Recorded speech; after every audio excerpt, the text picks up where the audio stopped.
नमस्कार. आज आपण इयत्ता 6वीतील विज्ञानातील पहिला धडा लक्षणे सजीवांचे यामध्ये आपण हा धडा आपला शिकून झालेला आहे आणि आज आपण त्याचे काही प्रात्यक्षिक विद्यार्थ्यांद्वारे दाखवणार आहोत. त्यातले जे मेन घटक आहेत ते इथं आपल्याला दिसतात की सजीवांचे लक्षणं काय काय आहेत. वाढ आणि विकास, चेतन क्षमता, उत्सर्जन, प्रजनन, श्वसन आणि बीजांकुरण. तर यामध्ये आमच्या शाळेतल्या वर्गातल्या विद्यार्थ्यांनी काही प्रात्यक्षिक म्हणजे बीज लावल्यानंतर त्याची उगवण क्षमता कधी होते, किती पानावरती ते बीज उगवल्यानंतर दिसते याचे प्रात्यक्षिक आपल्याला इथं पाहायला मिळेल आणि ते आमच्या शाळेतील विद्यार्थ्यांनी केलेले आहे. तर आमच्या वर्गातील विद्यार्थिनी श्रद्धा हिला मी इथं बोलवतो. माझे नाव श्रद्धा अमोल मोरे. मी इयत्ता 6वीत शिकत आहे. आज आम्ही लक्षणे सजीवांचा हा धडा सादर करणार आहोत. सजीवांची वाढ म्हणजे त्यांच्या शरीराचा आकार, उंचीत तसेच वजनात होणारी वाढ, बाळ मोठे होणे, रांगणे, पळणे. सजीवांच्या शरीरात बुद्धीत, कार्यक्षमतेत आणि कौशल्यामध्ये होणारी वृद्धी म्हणजे विकास होय. धन्यवाद. माझे नाव श्रद्धा सतीश शिंदे. मी इयत्ता 6वी शिकत आहे. मोड येणे आणि बीजांकुरण हे वनस्पतींच्या वाढीची सुरुवात असते. बीजांकुरण आणि नंतर वनस्पतींची सतत वाढ यासाठी प्रकाश, ओलावा आणि आजूबाजूला थोडी खेळती हवा आवश्यकता असते. धन्यवाद. रविराज माने सरांनी आम्हाला रोप असे वनस्पती लावायला सांगितले होते. हे कसे आलेत बघा. माझे नाव कबीर अजरुद्दीन शेख आहे. मी इयत्ता 6वीत शिकत आहे.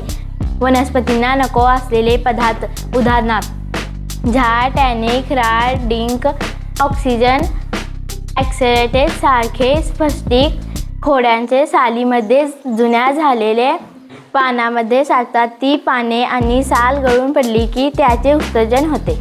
धन्यवाद. मी ही तूर लावले होते ते 7-8 दिवसापूर्वी. तुम्ही बघू शकता हिची उगवण. माझे नाव प्रतीक्षा किरण कांबळे आहे. मी इयत्ता 6वीत शिकत आहे.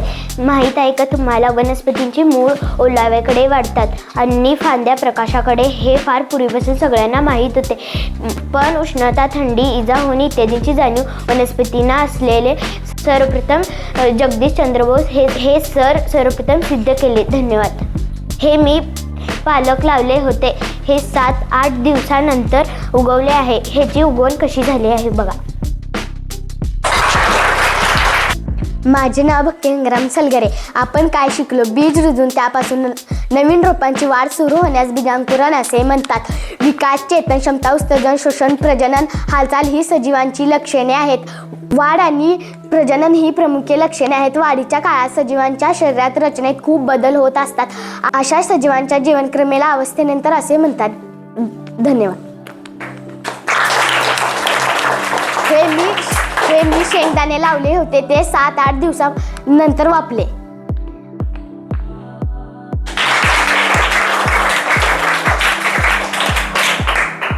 माझे नाव तेजस्विनी वैजनाथ सलगरे आहे. सूर्य मावळला अंधार पडू लागला की फांदींवरील एकमेकांलगतच्या जोडीतील हात जोडल्यासारखी मिटतात आणि सकाळी सूर्य उगवला की पुन्हा सुट्टी होतात. अशी काही मोठी झाडे तुमच्या आसपास कोठे आहेत ते तुमच्या मित्रांसोबत शोधा. वनस्पतींवर येणाऱ्या फुलांच्या कळ्या केव्हा उमलतात.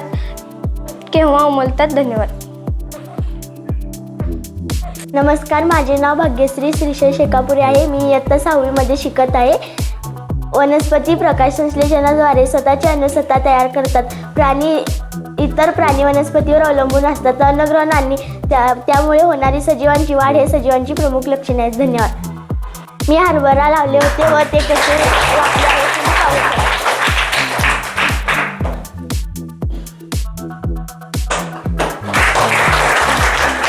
माझे नाव साक्षी गोपीनाथ चौधरी आहे. मी इयत्ता 6वीत शिकत आहे. आवश्यक अन्नाचा साठा बीमध्ये असतो. वाल, हरभरा, घेवडा यांसारख्या बीजामध्ये डाळीसारखे 2 समान भाग म्हणजेच अन्नाचा साठा असतो. गहू, ज्वारी यांसारख्या बीजामध्येही अन्नाचा साठा असतो. हे शेंगाचे बी मी लावण केली होती. पाहू शकता हे कसे उगवले आहे. हे सजीवांची लक्षण आहे.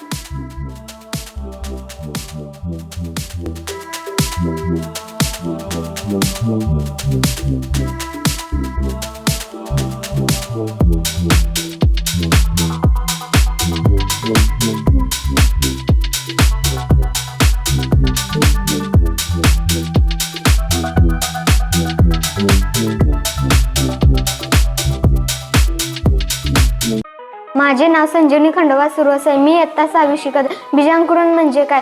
बीजाच्या आतील भागात लहान अंकुर असतो. बी रुजताना अंकुर वाढून सुरुवातीत छोटी पानेमुळे तयार होतात. बीज रुजून रोपाची वाढ सुरू होणे याला बीजांकुरण असे म्हणतात. धन्यवाद. हे मी हरभरा लावले आहे. आपण पाहू शकता 7-8 दिवसापूर्वी लावते. हे खूप छान आलं आहे.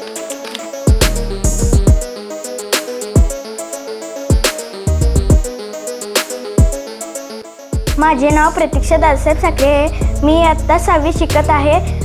वाढ आणि प्रजनन ही सजीवांची प्रमुख लक्षणे आहे. सजीव की निर्जीव ठरवण्याची ही महत्त्वाची खूण आहे. हे टमाट्याचं रोप आहे. ह्याची लावण मी 7-8 दिवसापूर्वी केली होती. ह्याचे रोप तुम्ही पाहू शकता. नमस्कार, माझे नाव कार्तिकी औदुंबर पाटील आहे. मी इयत्ता 6वी शिकत आहे.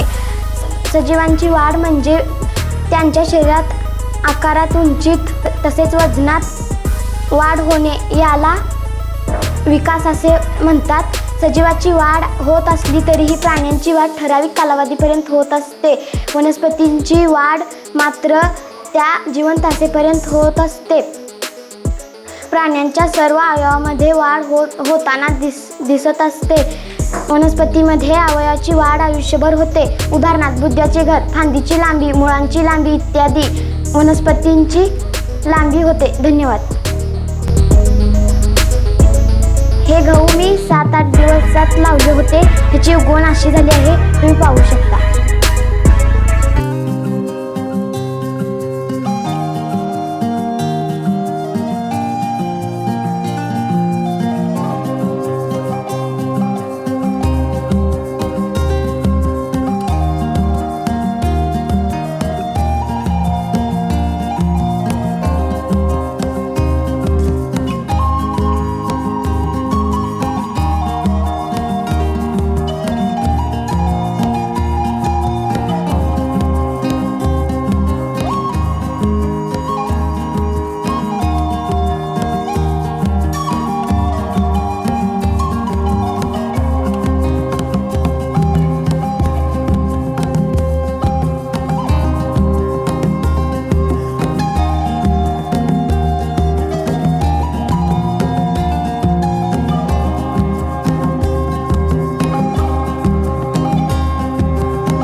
झाडे लावा,